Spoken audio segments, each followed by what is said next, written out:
Hello বন্ধুরা, আজকের ভিডিওতে আপনাদের সবাইকে স্বাগতম। আজকে আমি যে বিষয়টা নিয়ে আলোচনা করব সেটা হচ্ছে মাইক্রোসফট অফিস প্রোগ্রামের যে বিষয়টা আছে সেটা হচ্ছে কি মাইক্রোসফট ওয়ার্ড কিংবা মাইক্রোসফট এক্সেল কিংবা মাইক্রোসফট পয়েন্ট। কিন্তু আজকে আমি শুধু আলোচনাটা করব কি মাইক্রোসফট ওয়ার্ডের উপর, যেটা আপনাদেরকে আমি আজকে কি মাইক্রোসফট ওয়ার্ডের ফাইল এবং হোম মেনু দেখাবো। কিন্তু আমাদের আগে জানা থাকা প্রয়োজন আছে যে মাইক্রোসফট ওয়ার্ডটা কি, মাইক্রোসফট ওয়ার্ড দিয়ে আমরা কি কাজ করতে পারি। মাইক্রোসফট ওয়ার্ড হচ্ছে আমরা যেমন ধরেন অফিসিয়ালি কোনো প্রোগ্রাম, যেমন ধরেন কোনো সিভি রেডি করা কিংবা আমাদের নিজেদের কোনো ব্যক্তিগত তথ্য কাউকে পাঠাতে হবে, সেক্ষেত্রে আমরা কি মাইক্রোসফট ওয়ার্ড ইউজ করি। সেখানে মাইক্রোসফটের আরও বিভিন্ন ডকুমেন্ট অ্যাড করা যায়, শুধু অফিসিয়ালি ক্ষেত্রে না, আমাদের দৈনন্দিন কাজের কোনো কিছু থেকে থাকে তাহলে আমরা কি এটা ওয়ার্ডের মাধ্যমে কি আমরা কাজ করতে পারি। আবার সেটা কাজ করে আমরা কি পিডিএফ আকারে বিভিন্নভাবে বিভিন্ন সোশ্যাল মিডিয়ার মাধ্যমে এটাকে আমরা ট্রান্সফার করতে পারি। যাই হোক, আজকে আমরাই আপনাদেরকে মাইক্রোসফট ওয়ার্ডের ফাইল এবং হোম মেনু নিয়ে কাজ করব। তাইলে আমরা দেখাই কীভাবে আমরা কি মাইক্রোসফট ওয়ার্ডটাই আগে ওপেন করতে হয়। তাইলে আমাদের প্রথমে যেতে হবে স্টার্ট মেনু থেকে পাশে হচ্ছে একটা সার্চ মেনু, সেখানে আমরা সার্চ দিব যে ওয়ার্ড ওয়ার্ড লিখছি। তাহলে ওয়ার্ড লেখার সাথে সাথে আমাদের কি এখানে ওয়ার্ড 2016 চলে আসছে। তাহলে আমরা এটা নিয়ে এটা ওপেন করব।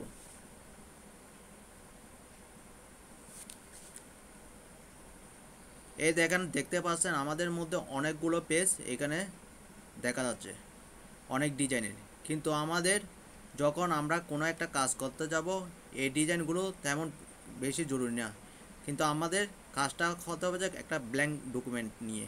সেটা আমরা এখন ব্ল্যাঙ্ক ডকুমেন্টটাও একটু ওপেন করব। তাহলে দেখতে পাচ্ছেন আমাদের এখানে একটা পেজ আমাদের ক্রিয়েট হয়ে গেল। এখানে উপরে দেখবেন যে একটা টাইটেল বার, যেটা আমরা পেজ এই ডকুমেন্টটা যখন সেভ করব তখন এই টাইটেলটা আমাদের এই যে নামে সেভ করব সেই নামটা আমাদের এখানে দেখাবে। এরপর হচ্ছে এখানে হচ্ছে যে অপশনগুলো দেখবেন সেগুলোকে বলা হয় মেনু। আর এগুলো হচ্ছে কি আমরা বলি মেনুর অপশন, যেটাকে বলা কি বিভিন্ন পয়েন্টার কিংবা রিবন বলা হয়। আজকে আমি ফাইল মেনু নিয়ে কি কাজ, ফাইল মেনুটা আগে একটু দেখাবো। তাহলে ফাইল মেনুর মধ্যে আমাদের কি কি আছে দেখি। যেমন নিউ আছে, ওপেন আছে, সেভ আছে, সেভ এজ আছে, প্রিন্ট আছে, এক্সপোর্ট আছে, অনেক অপশন এখানে আছে, ক্লোজ আছে। কিন্তু আমি একটা একটা আপনাদেরকে দেখাবো। যেমন ইনফো অপশানটা আমাদের তেমন প্রয়োজন হবে না। আমরা নিউটা কি, নিউটা দেখে আমরা কি যে কোনো নিউ পেজ আমরা কি ক্রিয়েট করতে পারবো। এই দেখেন আমরা যে প্রথম অবস্থায় যেভাবে দেখাইছি ওইভাবে কি আমাদের এই পেজগুলো দেখাচ্ছে। এরপর ওপেনটা কি, যেমন ধরেন আমার এখানে দুইটা ফাইল এখানে আছে যেগুলো হচ্ছে ওয়ার্ড আকারে আছে। চাইলে আমরা যদি এই ফাইল থেকে আমরা যে কোনো যেটা আমাদের প্রয়োজন হবে সেই ফাইলটা আমরা এখান থেকে চয়েস করে নিয়ে ওপেন করে ফেলতে পারবো। যাক, এটা হলো। এরপর হচ্ছে সেভ মানে কি আমরা ধরেন একটা ডকুমেন্ট লিখছি, ধরেন আমি এখানে লিখব, একটু বড় করি, যেমন Bangladesh is a small country লিখছি। তাইলে আমি এই জিনিসটাকে সেভ করব। তাইলে সেভ করতে গেলে আমাদের কোথায় যেতে হবে, ফাইলে যেতে হবে। ফাইলে গিয়ে আমাদের সেভে ক্লিক করতে হবে। ধরেন এখানে একটা কি লোকেশন দেখা যাচ্ছে, যেমন এখানে দিস পিসি দেখা যাচ্ছে, ডেস্কটপ দেখা যাচ্ছে।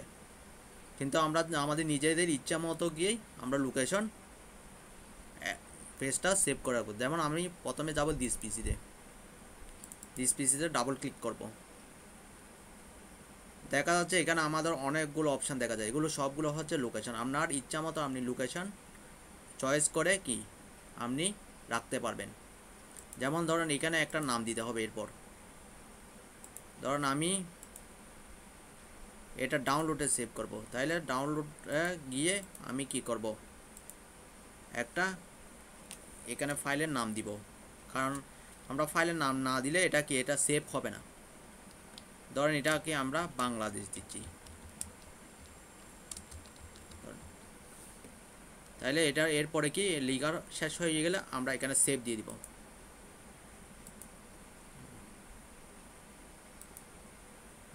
হয়ে গেল, তাহলে আমাদের ফাইলটা সেভ হয়ে গেল। এরপরে হচ্ছে আমরা দেখাবো কি সেভ এজ।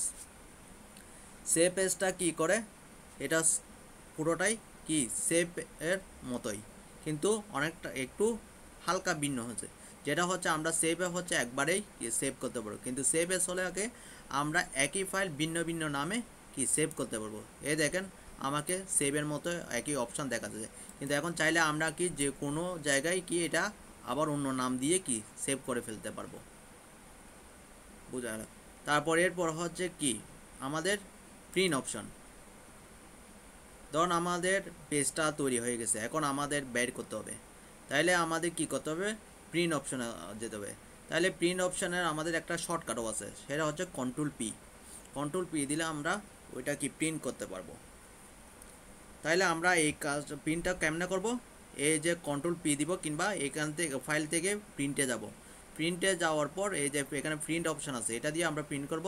আগে প্রিন্ট করার আগে আমাদেরকে কোন প্রিন্টার আমরা কি সেট ওই বের করব, সেই প্রিন্টারের নামটা আমাকে এখান থেকে সিলেক্ট করে দিতে হবে। এখানে অনেকগুলো নাম দেখো, যেমন আমার এখানে অনেক প্রিন্টার দেখো না। আবার চাইলে আপনি এই প্রিন্ট অপশানে গিয়ে আবার পিডিএফ আকারেও কি ওই জিনিসটা সেভ করতে পারেন। তাহলে আমাদের এখান থেকে কথা হলো, আমার এখান থেকে কি প্রিন্টারটা আমার সিলেক্ট করে তারপর কি আমি সব কিছু টিক করে, যেমন এখানে A4টা সাইজটা দিব, সাইজ দেওয়ার পর আমাদের যে পেজটা, তারপর এখান থেকে কপি কয় কপি প্রয়োজন আছে সেই কপি, কিংবা তারপর আমাদের ধরেন এখানে অনেকগুলো পেজ আছে, তাহলে আমরা পেজের সাইজটা পেজ কোনটা আমাদের প্রয়োজন হবে সেই পেজের নামও কি আমরা দিলে সেই পেজটাই বের হবে, বাকিগুলো আর বের হবে না। তাহলে আমরা কি এটাও করতে পারি, না হলে কি আমরা সবগুলো যদি প্রিন্ট করি তাহলে এইভাবে কি এখানে যখন প্রিন্ট দিব তখন কি অটোমেটিক প্রিন্ট হয়ে যাবে। এরপর শেয়ারটা আমাদের প্রয়োজন নেই।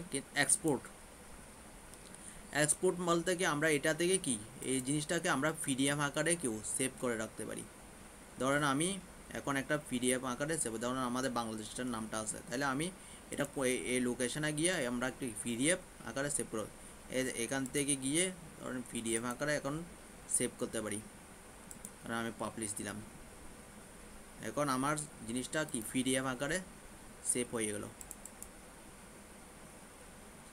আমি কোথায় রাখছি এটা এখন দেখতে হবে।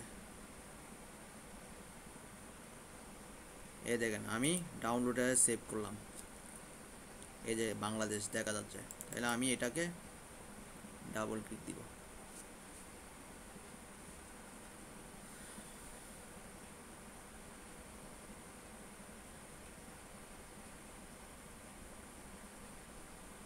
এই যে দেখা যাচ্ছে চলে আসছে। এই দেখেন আমাদের এটা হচ্ছে একটা পিডিএফ আকারে দেওয়া আছে।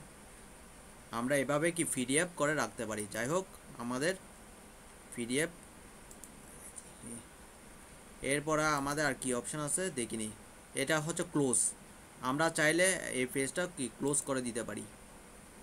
এই দেখেন ক্লোজ দেখালে আমাদের কি কি যে জিনিসটা আছে ওইটাকে আমরা সেভও করে রাখতে পারবো, আর পুনঃ সেভ দিলে মানে সেভ না করে কি আমরা কি ক্লোজ দিতে পারবো।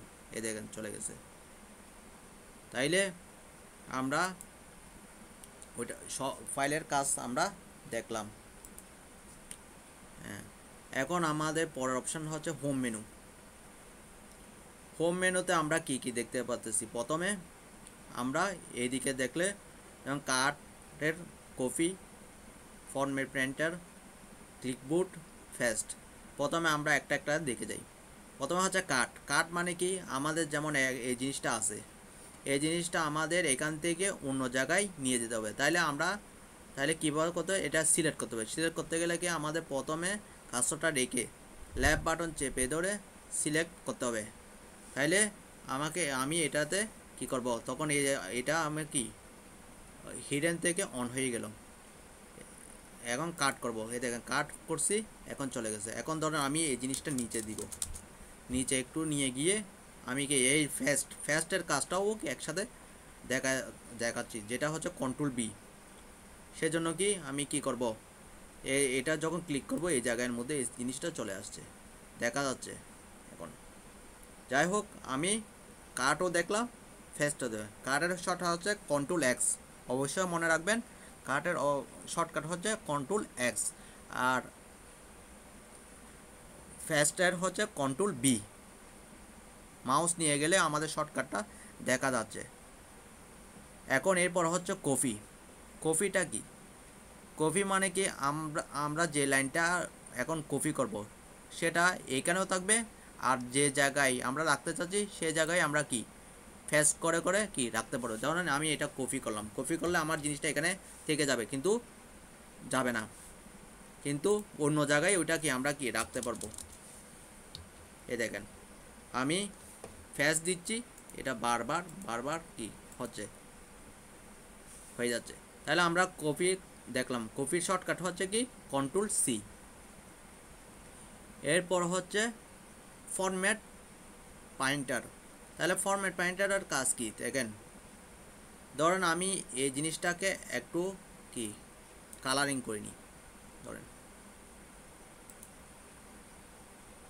একটা কালার দিই, ধরেন এই কালারটা দিলাম। এখন আমরা কি এই কালারটা হুবহু কালার আমি অন্য একটা ওয়ার্ডে আমি দিতে যাচ্ছি, কিংবা সেন্টেন্সে আমি কি দিব। তাহলে আমরা ফরম্যাট পয়েন্টারটা সিলেক্ট করব, সিলেক্ট করার পর আমি এটা এই জায়গায় দিয়ে দিব। সরি, এটা একটু কপি করে নিই। কপি করার পর আমি কি ফরম্যাট পয়েন্টারটা সিলেক্ট করে নিব। সিলেক্ট করার পর এটা এই জায়গায় যখন দিব সেটা দেখেন হুবহু এই কালারেই হয়ে গেছে। তাহলে আমরা ফরম্যাট পয়েন্টারের মধ্যে কি কালারটা করতে পারি, কিন্তু একটা আমাদের সমস্যা হচ্ছে ফরম্যাট পয়েন্টার যেমন আমি অন্য একটা ওয়ার্ডে দিচ্ছি সেটা কি নিচ্ছে না। এখন সেক্ষেত্রে আমাদের কি করতে হবে, এই যে এটা সিলেক্ট থাকা অবস্থায় আমরা ফরম্যাট পয়েন্টারে কি ডাবল ক্লিক করব, তাহলে এটাকে আমরা যেখানে দিব সেখানে কি হয়ে যাবে। যেমন এখানে দিছি হয়ে গেছে, এরপর কান্ট্রিতে দিচ্ছি, তাহলে কি হয়ে গেছে। দেখেন আমাদের জিনিসটা কিন্তু যায় নাই। যাই হোক, আমরা ফরম্যাট পয়েন্টারটা দেখব। এরপর হচ্ছে ক্লিকবুট। ক্লিকবুট মানে কি, আমরা ধরেন একটা কপি করছি, এরপরে হচ্ছে পরবর্তী আর একটা কপি করলে আমরা ওই লাইনটা কি আমাদের থাকে না। তাইলে ওয়ার্ডটা আমরা যদি এটা ক্লিকবোর্ডের মধ্যে আমরা কি সেট করে রাখতে পারি। যেমন আমরা বাংলাদেশকে কি আগে ক্লিকবোর্ডটা ওপেন করে নিই, এটা ওপেন হয়ে গেছে। যেমন আমি বাংলাদেশকে কপি করব, এই দেখো কপি, তাহলে আমাদের বাংলাদেশটা চলে আসছে। এরপর হচ্ছে আমি স্মলটাকে কপি করব, তাহলে স্মলটা কি ওই জায়গায় চলে আসবে, এই দেখেন স্মল। এখন এরপর হচ্ছে ইস্টা আমি কপি করব, তাহলে ইস্টাও আমাদের কি চলে আসছে। এখন আমি যেটা প্রয়োজন আমি সেটা ব্যবহার করতে পারি। ধরেন আমি প্রথমে বাংলাদেশকে দিচ্ছি, এরপর স্মলকে দিচ্ছি, এরপর ইসকে দিচ্ছি, তাহলে আমাদের কি ওইটা ওইভাবে কি কপি করা জিনিসটা আমরা কি সাজাতে পারি।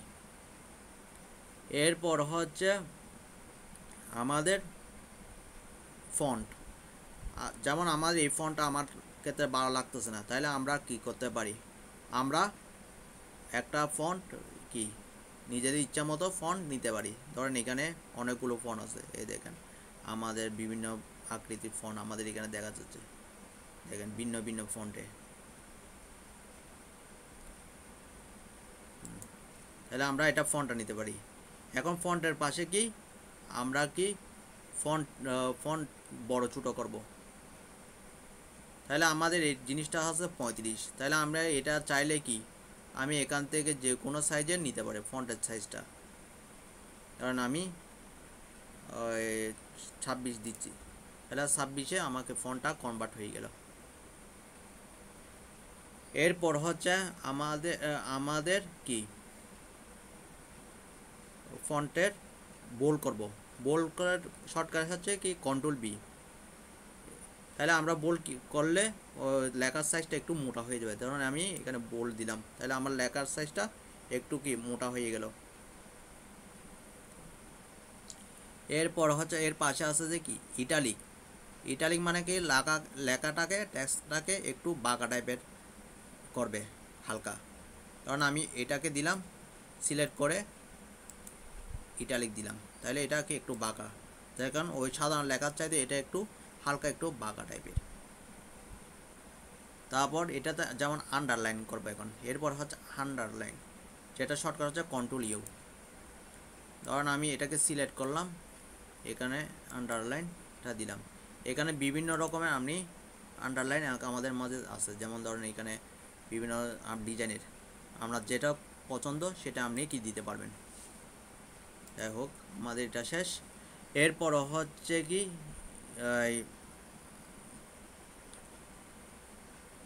Strict root. স্ট্রিক্ট রুট মানে কি আমি লেখাটাকে কি কেটে ফেলা। যেমন আমাদের অনেক সময় দেখা যায় যে ওই কোনো জিনিসপত্র কিনলে এখানে যেমন প্রাইস চেঞ্জ হওয়ার কারণে আমাদের কি বিভিন্ন প্রাইসের ওই আগের প্রাইসটাকে কি একটা দাগ টেনে কেটে দেওয়া হয়, সেটা আমরা এই জায়গা থেকে করতে পারি।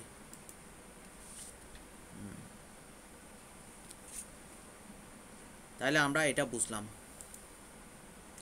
এরপর হচ্ছে কি সাবস্ক্রিপ্ট। সাবস্ক্রিপ্ট মানে কি, ধরুন আমার এখানে যে লেখাটা আছে তার মধ্যে বাকি যে লেখাটা আমাদের নিচে রাখতে হয় সেই লেখাটা আমরা কি ওই সিলেক্ট করে কি সাবস্ক্রিপ্ট করে রাখতে পারবো। এই দেখেন হয়ে গেল। এটা শর্টকাট হচ্ছে কন্ট্রোল প্লাস ইকুয়াল। এরপর হচ্ছে সুপারস্ক্রিপ্ট। সুপারস্ক্রিপ্ট করতে গিয়ে আমরা স্কোয়ারের মতো কাজ করতে পারি। যেমন ধরেন আমি এখানে কান্ট্রির পর থেকে যে শব্দগুলো আছে সেগুলোকে আমরা কি সুপারস্ক্রিপ্ট করে রাখবো। এই দেখেন সুপারস্ক্রিপ্ট হয়ে গেল। তাহলে আমরা এভাবে কাজগুলো করে রাখতে পারি। এরপর হচ্ছে আমরা কালার। ধরুন আমার এখানে বিভিন্ন আকৃতি, যেমন আমি একটা ফন্টকে চয়েস করতে চাই, তাই সেই ফন্টটাকে আমরা নিয়ে একটু কি কালার দেব, ওই একটা ডিজাইনের ফন্ট ব্যবহার করব। সেটা হচ্ছে কি এই দেখেন, ধরুন আমার ফন্টটা কীভাবে দেখা গেল আর অন্য ফন্টের চাইতে একটু সুন্দর ব্যাটার টাইপের একটা কি ফন্ট হয়ে গেল কালারিং আকৃতি। এরপর আমরা চাইলে কি এটাকে বিভিন্ন আকৃতির ডিজাইন করতে পারবো, যখন outline, shadow, reference, glow, number, style. তাইলে আমরা এখান থেকে এগুলো করতে পারি। তারপর হচ্ছে কি আমরা এখান থেকে কালার দিবে, এটা হচ্ছে ফিল কালার। ফিল কালার মানে কি ব্যাকগ্রাউন্ড, ওই যে টেক্সটটা আছে ওই যে টেক্সট আমরা সিলেক্ট করবো সেই টেক্সটের একটা কি ব্যাকগ্রাউন্ড কালার, কারণ আমি এটাকে পুরোটাই ব্যাকগ্রাউন্ড কালার দিব। তাইলে আমরা এখানে ইচ্ছা মতো কি ব্যাকগ্রাউন্ড কালারটা দিতে পারবো, এখান থেকে দিতে পারবো। হয়ে গেল। এরপর হচ্ছে ফন্টের কালার। এটা হচ্ছে ফন্ট কালার, কারণ আমি ফন্টটা আমার ভালো লাগতেছে না, তাইলে এই ফন্টগুলোকে আমি একটা কালার দিব। তাইলে আমরা এটাকে কী করব, এখান থেকে গিয়ে ধরেন সাদা কালার কিংবা সবুজ কালার, এই কালারটা দিতে হয়। দেখেন আমার কালারটা একটু চেঞ্জ হয়ে গেল। তাহলে আমরা এটা দেখলাম। এরপর হচ্ছে কি ওই বুলেট।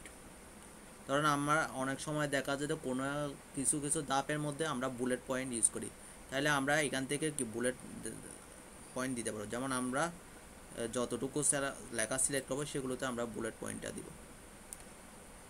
হ্যাঁ, এখান থেকে আমরা কি বুলেট ব্যবহার করতে পারি। এখানে বিভিন্ন রকমের ডিজাইন বুলেট পাওয়া যাবে, যেমন আমাদের যেটা প্রয়োজন সেটা আমি যেমন আমাদের এটা দিতে পারি। আপনি চাইলে এখান থেকে নাম্বারও দিতে পারবেন। তাহলে আমরা এখান থেকে নাম ওই কি লেটার দিতে পারি।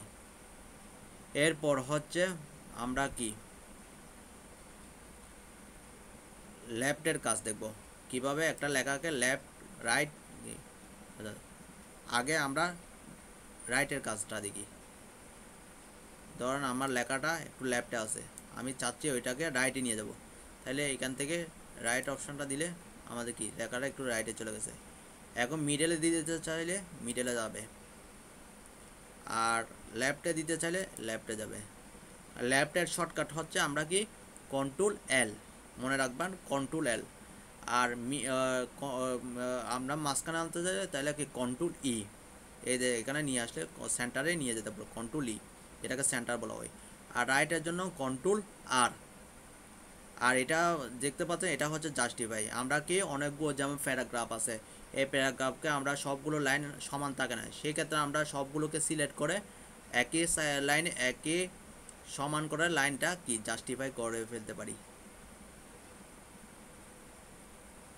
তারপর হচ্ছে এটা হচ্ছে কি থিমস কালার। থিমস কালার মানে কি আমরা পুরো লাইনের জুড়ে কি কালারটা দিতে পারবো, যেমন এটাকে সিলেক্ট করব, তাহলে আমরা এখন থিমস কালার দিব, তাহলে কি আমরা পুরোটা লাইন জুড়ে কি হয়ে গেল কালার। এরপর হচ্ছে বর্ডার।